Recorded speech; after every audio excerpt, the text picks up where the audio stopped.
찬양 감사합니다. 우리 옆 사람 인사할 때 집사님 사랑합니다. 멈추지 않겠습니다.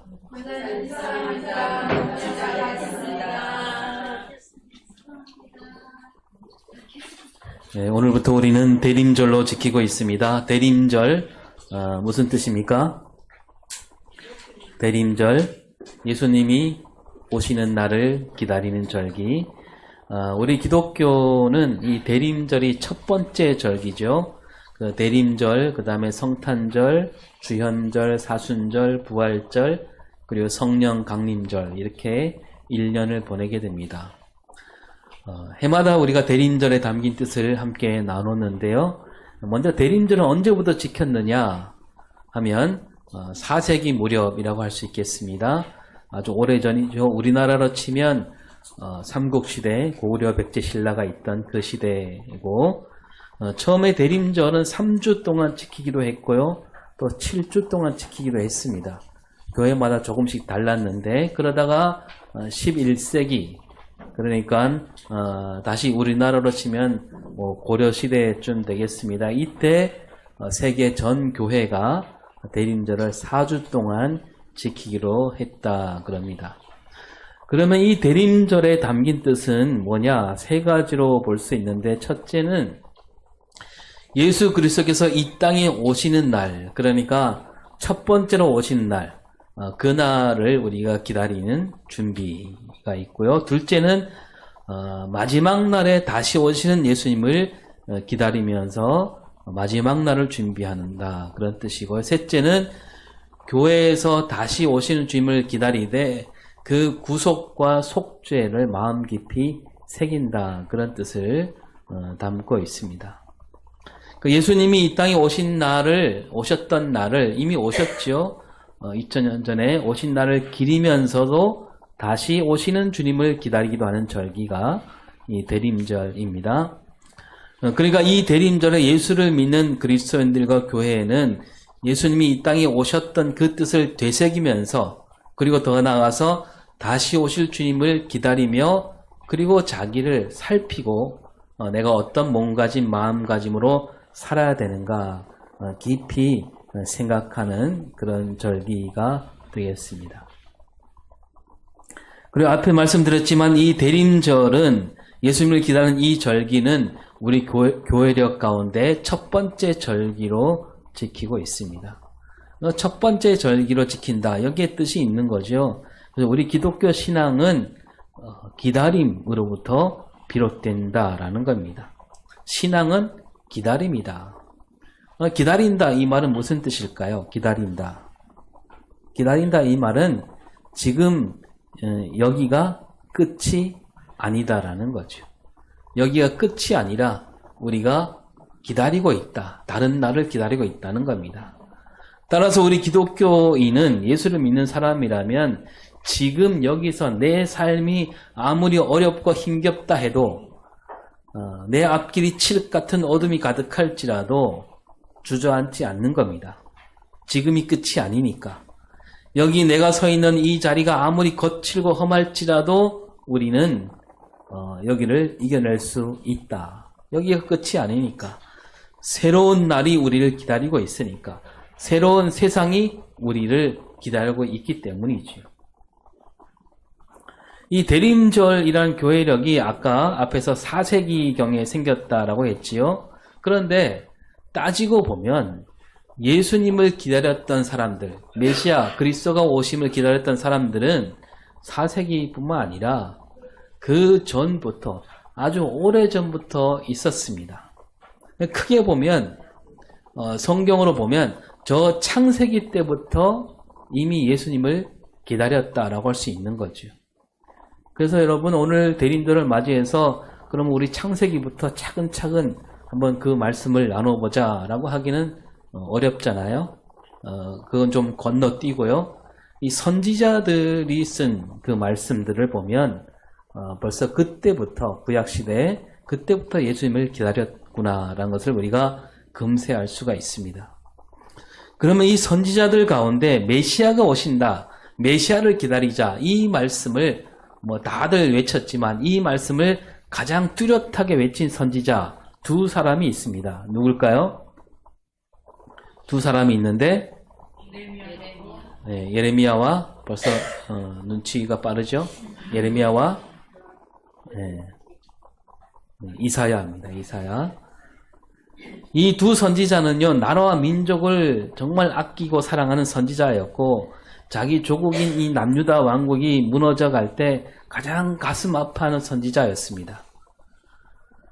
그리고 또 이 남유다 왕국이 저지른 죄악을 그냥 지켜보지 않고 일어나 외쳤지요. 죄악에서 돌이키라고 소리쳤고, 그 죄악으로 말미암아 큰 형벌과 심판을 받으리라 이렇게 외쳤습니다. 이 이사야와 예레미야 선지자는 그 당시 백성들에게 인기가 많았을까요? 아니요. 지지율이 높았을까요? 아니었습니다. 왜냐하면 바른 말을 하니까 하나님께 주신 말씀을 그대로 덧붙이지 않고 그대로 외쳤으니까 그들이 찔리니까 좋아하지 않았습니다.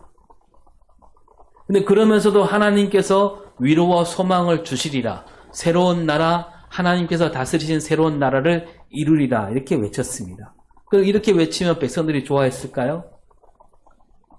그래도 좋아하지 않았습니다. 그 백성들은 새로운 나라보다는 지금 이대로 여기에서 어떻게 비비되면서 내가 좀 더 부자가 될 수 있을까? 더 나은 삶을 살 수 있을까?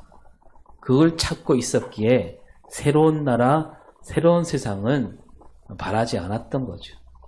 그래도 꼿꼿이 이 두 선지자는 메시아를 기다려야 된다. 새로운 나라를 하나님이 이루신다라고 외칩니다. 이사야 선지자는 고난받는 종으로 오신다. 메시아는 고난받는 종으로 오신다라고 했고, 예레미야는 하나님께서 의로운 가지를 일으키시리라 이렇게 외칩니다. 그리고 이 이사야 선지자는 이 무너져가는 남유다 왕국에 새로운 빛이 비치리라. 그러니까 이 남유다 왕국, 무너져가는 이 남유다 왕국은 지금 어둠 속에 있다는 얘기지요. 새로운 빛이 비친다라고 했고, 예레미야 선지자는 새 언약을 얘기했습니다. 그러니까 이 두 선지자가 외친 그 메시아는 바로 오늘 우리가 기다리는 예수 그리스도를 가리키는 거죠. 오늘 우리가 예레미야 말씀을 읽었는데요. 앞으로 다가올 새로운 세상, 하나님께서 베푸신 정의와 공의가 가득한 세상, 그 세상을 외치고 있는데, 예수님이 이 땅에 오셔서 이루실 새로운 세상은 바로 그런 의로움이 가득한 세상이다. 이렇게 외치고 있는데요. 이 예레미야 말씀과 더불어 이사야 선지자는 어떻게 외쳤는가 한번 서로 견주어 가면서 예수님이 이 땅에 오신 뜻을 더 깊이 새기는 그런 시간을 가지고자 합니다. 그럼 먼저 이사야 선지자 눈으로 예수님이 이 땅에 오신다라고 했을 때 이사야는 어떻게 말씀하셨는가? 어떻게 외쳤는가? 이 말씀은 우리가 작년에 나눈 말씀이기도 합니다. 광복절을 앞두고 나눈 말씀이었는데요. 마태복음 4장 12절부터 17절이었습니다. 이 마태복음 4장 12절부터 17절은 예수님이 이 땅에 오셔서 하나님 나라를 외친다 그런 뜻인데, 그런 말씀인데, 그때 말씀할 때 보면 바로 이사야가 외친 말씀을 끌어다가 예수님이 이 땅에 오신 뜻을 알리는 그런 말씀이었죠. 예수님이 이 땅에 오셨을 때 성경 곳곳에서 뭐라고 말하냐면 이사야가 외친 대로 빛이 어둠을 비추었다 이렇게 말씀하고 있잖아요. 우리가 잘 아는 요한복음 1장 9절을 볼까요? 참빛 곧 세상에 와서 각 사람에게 비추는 빛이 있었나니. 예, 여기서 참빛이 누굽니까? 예수님이죠. 참빛이신 예수님. 예수님이 비추신 빛은 영원한 빛이기 때문에 참빛이고, 그 어떤 어둠도 가릴 수 없는 빛이기에 참빛이죠. 그러니까 주님이 비추신 빛 앞에는 어떤 어둠이 있을 수가 없는 겁니다. 세상 구석구석을 밝히는 빛이었고 세상 모든 사람에게 비추는 빛이다 라고 하면서 그 마태복음 4장 16절 이 구절은 이사야 말씀을 그대로 갖다 쓰는 말씀인데, 시작. 흑암에 앉은 백성이 큰 빛을 보았고 사망의 땅과 그늘에 앉은 자들에게 빛이 빛이었도다. 네. 그 예수님이 이 땅에 오실 때 큰 빛으로 오신다는 겁니다. 앞에 말씀드린 대로 참 빛으로 오셨고, 다른 말로 큰 빛이다. 이 큰 빛이기 때문에 흑암이 물러가게 되고 그 어둠 가운데 가장 큰 어둠이 뭘까요? 가장 큰 어둠. 사망이죠. 사망이라는 어둠까지도 물러가게 하는 빛, 그 빛으로 예수님이 이 땅에 오셨다는 겁니다. 마태복음은 이렇게 이사야 말씀을 들어서 예수님이 빛으로 이 땅에 오셨고 그 빛으로 오신 뜻을 깊이 보여주고 있는 겁니다. 그래서 예수님이 세례 요한에게 세례를 받잖아요. 어디서 받습니까? 어느 강에서? 나일강인가요? 한강? 세느강? 우리 만내에서 받았을까? 요단강에서 세례를 받았고 세례를 받은 다음에 광야에서 시험을 받으시고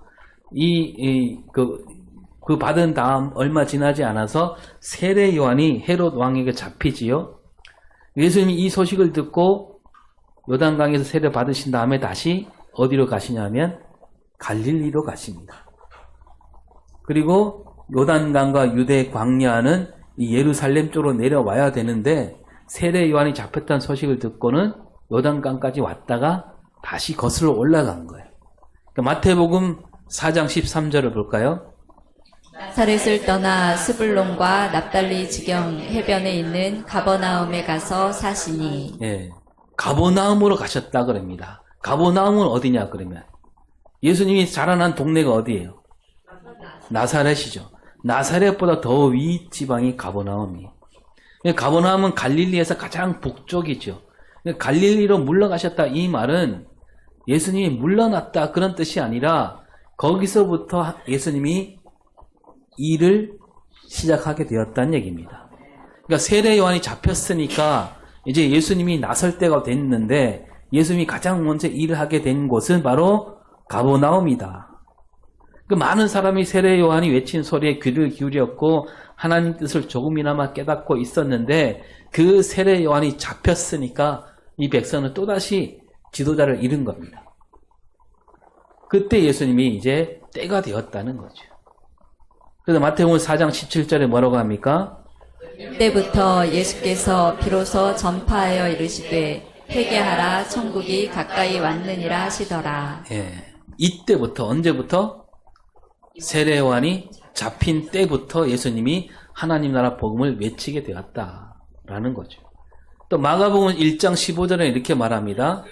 때가 찼고 하나님의 나라가 가까이 왔으니 회개하고 복음을 믿으라. 그러니까 세례 요한이 잡힌 때, 이 때를 가리켜서 마가복음은 때가 찼다. 그러니까 예수님 때가 왔다는 겁니다. 그러니까 예수님이 이제 그래서 가버나움으로 가신 거죠.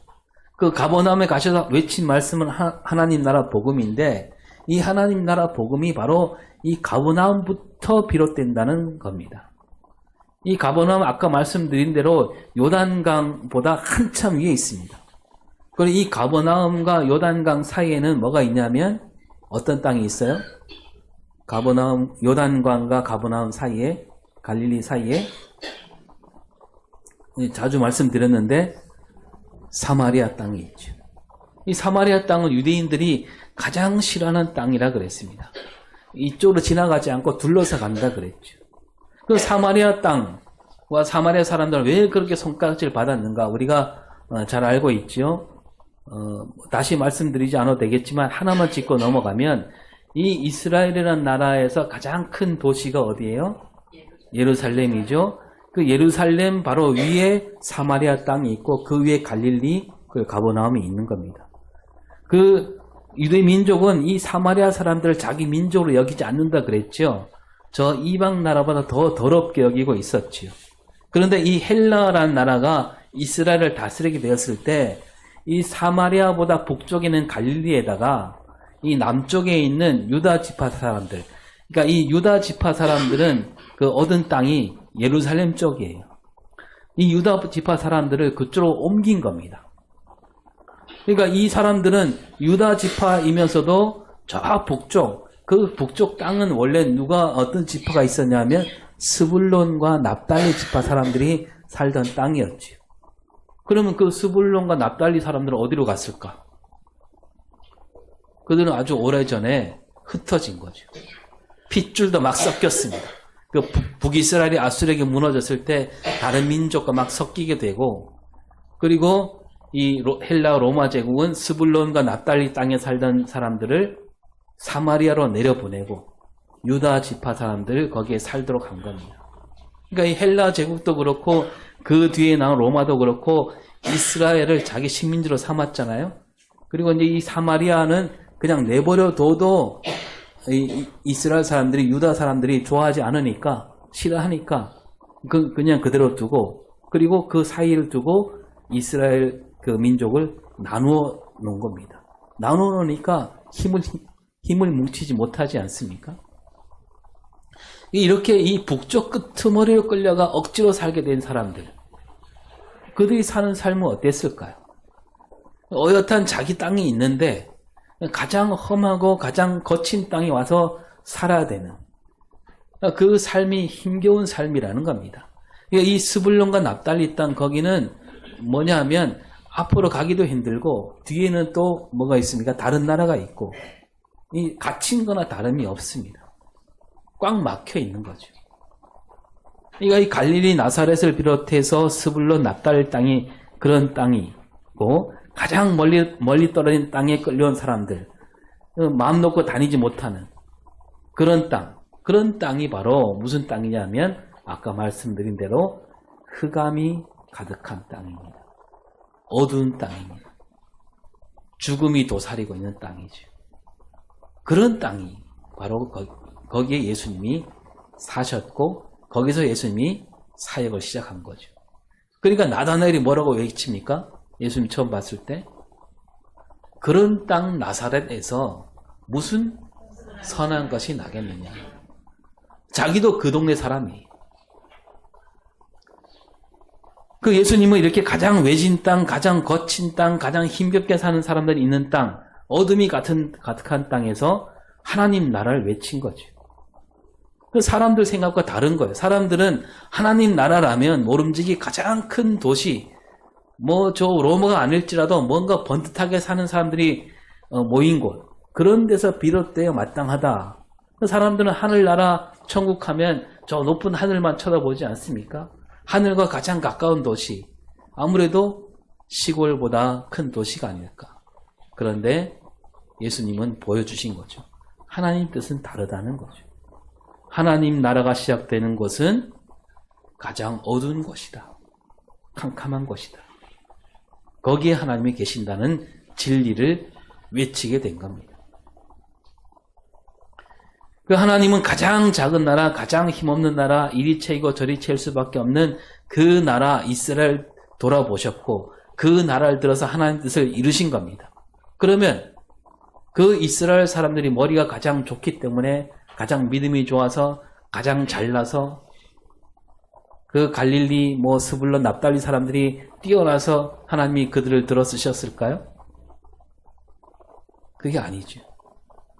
하나님은 그러한 곳에서 하나님 나라가 시작된 것을 보여주시면서 하나님 나라가 바로 여기서 시작된다. 맨 끝자리, 가장 어두운 자리, 거기에서 하나님 나라가 시작된다는 것을 보여주시는 겁니다. 그런데 흑암이 앉은 백성이 큰 빛을 보게 된다면 온 세상 모든 사람이 큰 빛을 보게 되는 거나 마찬가지라는 거예요. 하나님 사랑은 가장 멀리 있는 곳까지 손을 뻗치게 된다는 거죠. 이사야 선지자가 그 말씀을 외친 겁니다. 사망, 죽음이 가득한 땅에 사는 이들에게 그 빛이 비친다면 다른 곳은 말할 것도 없다는 거죠. 억눌리고 가난한 사람들에게 빛이 비친다면 온 세상 모든 사람에게 빛이 비치게 된다. 가장 멀리 있는, 가장 끝에 있는 마지막 한 사람을 품으신다면 세상 모든 사람이 그 품 안에 들어오게 된다는 뜻입니다. 이렇게 이사야 선지자가 외친 대로 예수님이 가장 어둡던 땅에 오셨고 그 땅에서 하나님 나라를 외치셨고 하나님 나라를 이루어 가신 겁니다.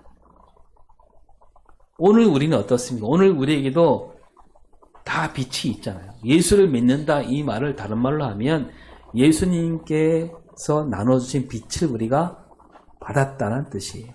우리는 어둠의 자녀가 아니고 빛의 자녀입니다. 빛의 자녀니까 그 자녀들도 빛나게 되어 있습니다. 그 빛을 들고 우리는 어디로 가야 되느냐? 어디로 가야 될까요? 밝은 곳으로 가야 되겠습니까? 어둠 속으로 가야죠. 그럼 우리 주변에서 가장 어두운 것이 어딜까요?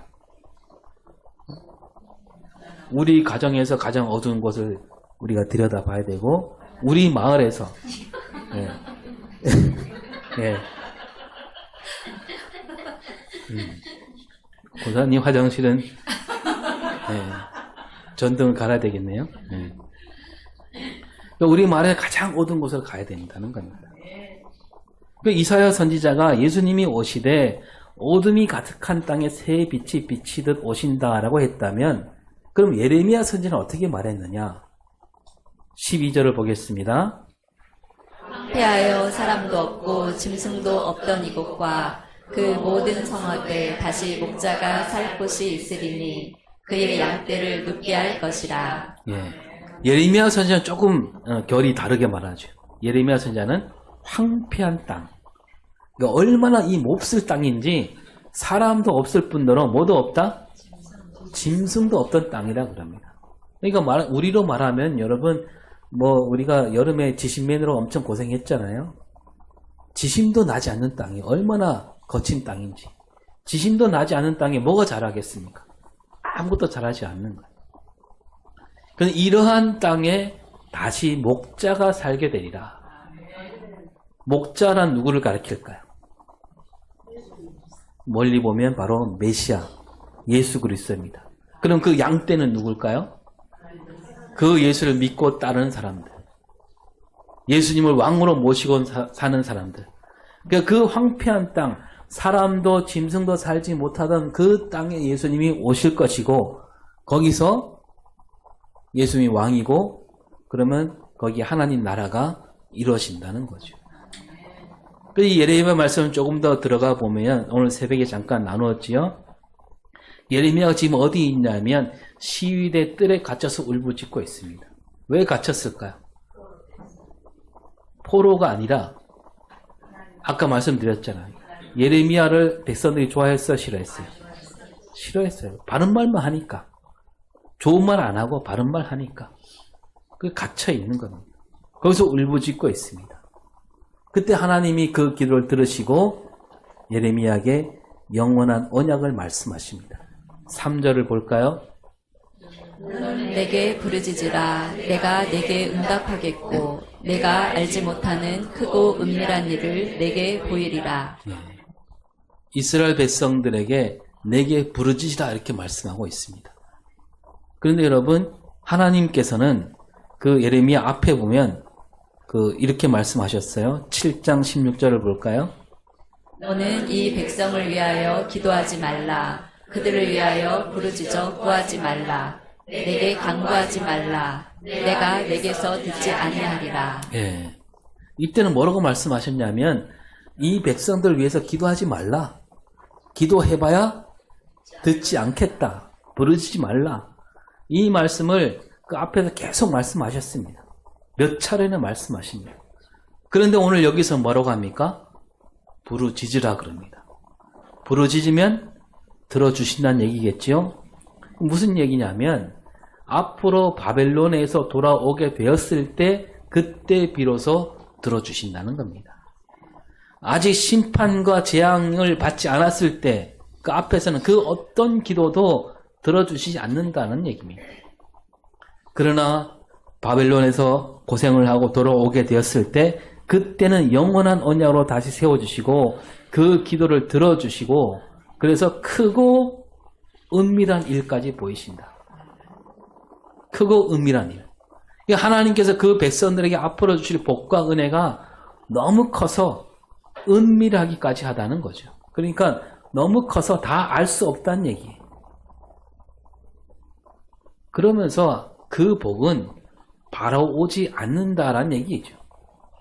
왜냐하면 반드시 그들이 저지른 죄악, 그 심판과 재앙을 거쳐야 된다. 저 앞에서 하나님의 예레미야에게 말씀하시기를 바벨론을 들어서 이스라엘 백성들이 저지른 악행을 갚으시겠다. 그래서 이 이스라엘 땅은 사람이 살지 못할 만큼 거친 땅이 되고 메마른 땅이 된다. 그런 다음에 다시 하나님이 그 땅을 어루만져 주신다는 거죠. 그래서 6절에 뭐라고 돼 있습니까? 내가 이 성읍을 치료하며 고쳐 낫게 하고 평안과 진실이 풍성함을 그들에게 나타낼 것이며. 예. 그러니까 처음부터 하나님이 평안과 진실을 주겠다라는 게 아니라 이 땅을, 이 성읍을 치료한다, 고치신다 그럽니다. 그러니까 뭔가 잘못됐다는 거죠. 재앙이 있었다는 겁니다. 그 병든 땅을 낫게 하시고 그 다음에 평안과 진실이 가득 넘치는 땅이 되게 하시겠다. 그리고 이어서 8절에 뭐라고 되어 있습니까? 내가 그들을 내게 범한 그 모든 죄악에서 정하게 하며 그들이 내게 범하며 행한 모든 죄악을 사할 것이라. 예. 모든 죄악을 깨끗하게 하신다라고 했는데 여기서 우리가 눈여겨봐야 되는 것은 그들이 지은 죄를 하나님이 똑똑히 알고 계신다는 거죠. 그 죄악을 짚고 넘어가시겠다는 겁니다. 그런 다음에 그 죄악을 용서해 주신다. 그리고 이제 9절을 볼까요? 이 성읍이 세계 열방 앞에서 나의 기쁜 이름이 될 것이며 찬송과 영광이 될 것이요. 그들은 내가 이 백성에게 베푼 모든 복을 들을 것이요. 내가 이 성읍에 베푼 모든 복과 모든 평안으로 말미암아 두려워하며 떨리라. 예, 정말 좋은 말씀이잖아요. 너무 듣기만 해도 기분 좋은. 이 성읍이 나의 기쁜 이름이 된다. 찬송과 영광으로 삼게 된다. 하나님께서 어디에 내놓아도 자랑스러운 백성, 자랑스러운 땅이 되게 하신다라는 말씀입니다. 그런데 이 말씀이 그냥 나온 게 아니라 이 말씀과 대꾸를 이루는 말씀이 저 앞에 있는 거예요. 그 29장 18절을 볼까요? 내가 칼과 기근과 전염병으로 그들을 뒤따르게 하며 그들을 세계 여러 나라 가운데에 흩어 학대를 당하게 할 것이며 내가 그들을 쫓아낸 나라들 가운데에서 저주와 경악과 조소와 수모의 대상이 되게 하리라. 네. 그 앞에 말씀과 정반대 말씀이죠. 그 이스라엘 백성들이 다른 여러 나라가 그 이스라엘 백성을 보면 손가락질하게 된다는 거죠. 온갖 수모를 겪게 하시겠다. 그러나 다시 돌아오게 될 때 이제 세계 여러 나라 앞에서 자랑스러운 이름이 되고 기쁜 이름이 되게 하신다. 찬송과 영광이 넘친 나라가 되고 이웃 나라들이 이 이스라엘 백성들에게 베푸신 복과 평안을 보고 들으면서 오히려 두려워하며 떨 만큼 그런 복을 주신다는 겁니다. 이 남유다 왕국은요, 그 죄악으로 말미암아 무너졌습니다. 그래서 살지 못할 만큼 거친 땅이 되고 메마른 땅이 되었습니다. 그런데 다시 돌아오게 될 때 그 땅이 새롭게 바뀐다는 그런 메시지를 선포하고 있는 거죠. 또 다시 돌아오게 될 때는 막 즐거워하는 소리, 기뻐하는 소리, 신랑 신부의 소리, 또 만군의 여호와께 감사하라, 여호와는 선하시니 그 인자하심이 영원하다, 이런 소리가 넘쳐나고 성전에 다시 감사제를 드린 자들이 북적거리는 그런 소리가 들리게 된다. 이제 그 나라는 늘 하나님과 함께하는 나라가 된다라고 말씀하고 있는 겁니다. 그러면서 한 걸음 더 나가서 15절에 뭐라고 되어 있습니까? 그때 내가 다윗에게서 한 공의로운 가지가 나게 하리니 그가 이 땅에 정의와 공의를 실행할 것이라. 예, 한 공의로운 가지가 나서 이 땅에 정의와 공의를 실행할 것이다. 이 한 공의로운 가지가 뭘까요? 바로 예수님이죠. 그러니까 하나님이 다스리신 나라를 다시 세우게 하느라 예수님이 이 땅에 오셔서 하나님 나라를 외치셨잖아요.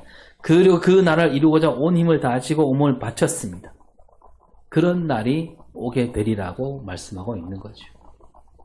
그리고 다시 말씀드리지만 여기서 우리가 알 수 있는 것은 하나님이 이루신 그 새로운 세상, 공의와 정의로 이루는 그 나라는 어떤 힘으로 이룬 나라가 아니라는 겁니다. 왜냐하면 그 하나님이 이루신 나라는 하나님이 온전히 하나님 뜻에 의해서 세우는 나라입니다.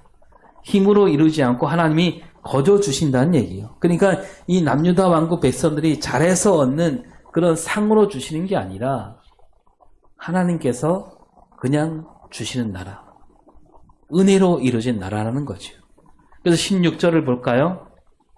유다가 구원을 받겠고 예루살렘이 안전히 살 것이며 이 성은 여호와는 우리의 의라는 이름을 얻으리라. 예. 여호와가 우리의 의다. 그러니까 내 의가 아니라 하나님의 의로 이루는 땅이라는 겁니다. 그러니까 이사야는 흑암이 가득한 땅, 어둠이 가득한 땅에 빛이 비듯이 예수님이 오신다라고 했고, 예레미야는 가장 거칠고 메마른 땅, 험한 땅에 예수님이 오신다고 했습니다. 그러니까 이사야가 말한 어둠이 가득한 땅은 예레미야가 말할 때는 거칠고 메마른 땅이죠. 그러니까 아무런 소망이 보이지 않는 땅이 새롭게 되고 마침내 거기서 하나님 나라가 이루어진다라고 이 선지자들은 외치고 있는 거죠. 그리고 그 외침대로 예수님이 이 땅에 오신 겁니다. 자, 그런데 우리가 여기서 하나 더 짚어봐야 되는 게 있는데, 이 두 선지자는, 이사야와 예레미야는 메시아가 오시리라 이렇게 외쳤는데, 이 두 사람은 메시아를 만났을까요? 당연히 못 만났지. 만나지 못했습니다.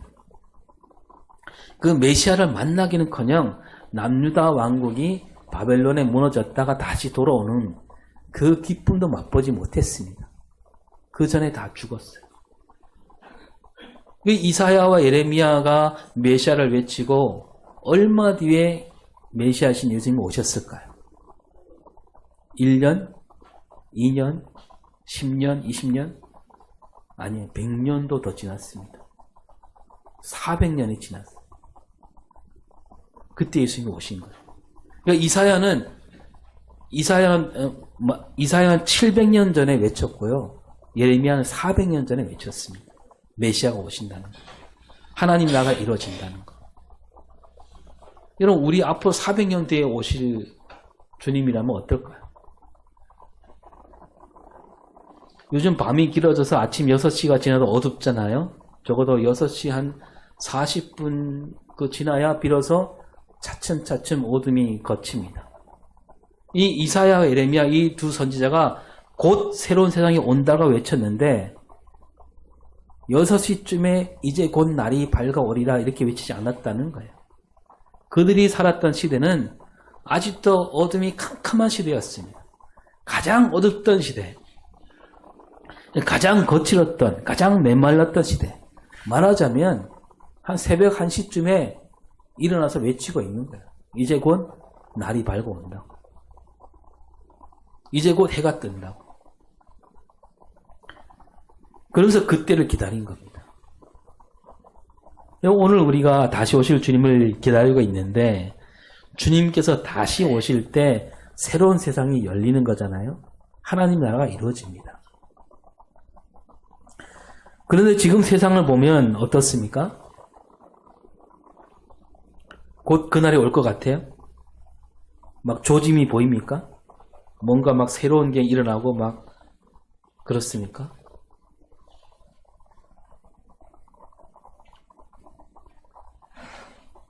그렇지 않잖아요. 여러분 삶은 어떻습니까? 막 삶이 막 꽃이 피기 시작합니까? 싹이 막 돋아나요? 답답하고 막막합니다. 사람들은 저마다 자기 앞가림 하느라고 바쁘지. 헛된 영광이나 욕망과 욕심이 온 세상을 뒤덮고 있습니다. 심지어 교회도 정신을 차리지 못하는 걸 우리가 종종 보게 됩니다. 교회가 하나님 나라보다는 세상을 따라가고 있는 것을 보게 됩니다. 그래서 정말로 이 땅에 하나님 나라가 이루어질까? 그런 생각이 들 때가 한두 번이 아니죠. 전쟁이 끊어지지 않고 자칫 핵전쟁으로 아니면 기후위기로 이 세상이 끝장나는 것은 아닐까? 새하늘과 새 땅이 온다고 그랬는데 과연 그 새하늘과 새 땅이 정말 이 땅에 내려올까? 우리는 그럴 때일수록 하나님 나라를 외쳐야 됩니다. 다시 오실 주님을 더 기다려야 됩니다. 가장 어두울 때, 가장 거친 때, 그때 메시아가 오시리라 외친 선지자들처럼 우리도 이 대림절을 맞이해서 그렇게 몸으로 삶으로 외치는 그런 삶을 살아야 된다는 거죠. 사람들은 우리를 보고 야, 뭔 얘기냐? 뭐 뜬구름 잡는 얘기하는 거 아니냐? 비웃을 수 있습니다. 여러분 지난 11월 21일에 2025년 설교준비 포럼에 다녀왔잖아요. 순천 동명교회. 제가 사례 발표 강사로 다녀왔는데 그때 어떤 목사님이 이렇게 물었습니다. 말씀을 깊이 새기고 말씀대로만 전하려고 하면 자칫 설교가 뜬구름 잡는 얘기로 흘러갈 때가 많습니다. 이대로 해야 됩니까? 그런데 제가 그랬습니다. 그 세상 눈으로 보면 하나님 말씀이 마치 뜬구름 같다. 도무지 이루어질 수 없을 것 같아. 그래도 우리는 믿어야 되지 않겠습니까? 그 뜬구름이 반드시 이 땅에 펼쳐진다는 믿음. 그게 우리 기독교 신앙이 아닙니까? 이사야와 예레미야는 몇백 년이 지나야 오실 메시아가 곧 오신다고 외쳤습니다. 오늘 우리도 그런 마음가짐으로 이 땅에 하나님 나라를 외치고 다시 오실 주님을 외치는 그런 삶을 살 수 있기를 바랍니다. 오늘 지금이 가장 어두울 때입니다. 기도하겠습니다.